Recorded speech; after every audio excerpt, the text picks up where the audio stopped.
Ay, Sa inyo, naku. matic ba? Matic po. Ano pa?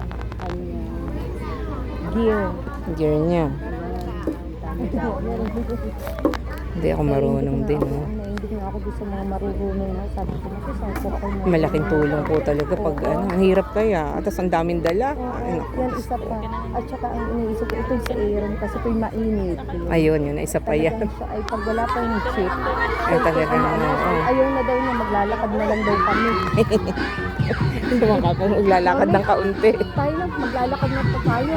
Gusto ko, anak, sobrang layo ng ating lalakarin. Ayaw na daw niya. Tapos pag nasa iyak na siya. Kainip nga naman eh.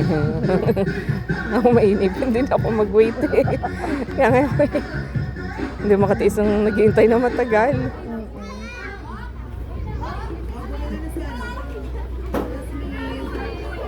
Hello, naka-stop.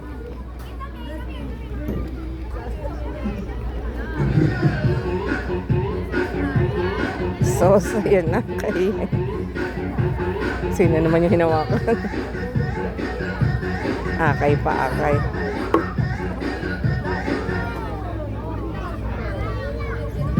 Ang dami pa.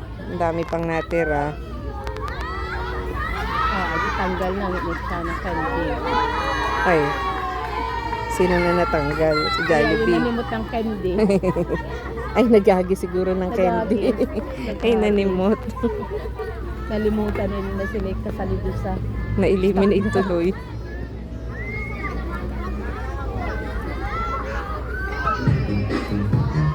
Tapos si Ma'am Eric ay diabetic din. Ah, diabetic din po ba? Ano yung post niya noon nung tumaas ang kanya?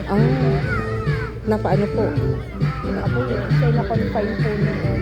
Oh, ganun. Parang nga, kailan ba yun nung isang taon ba yun? O nung isa pa? Bago mag-abroad siya. Ano? Parang Parang may ganun. nakita ko doon sa kanyang post noon. Diabetic din pala nga. Ano kaya ang blood sugar niya? Ano? Siguro siya nagtutuloy. Insulin din. Mas safe pa naman po daw yung insulin ay. Mas okay naman. Nanay ko naka-insulin na rin. Oh, tanda na. Ilan taon na? 82 na po. Na-ICU nga no minsan. Lalabas lang namin last week. Natagal naman ang buhay ng mga diabetic. Basta lang na laging may gamot. May gamot. Ay, yung insulin ang ano niya ngayon.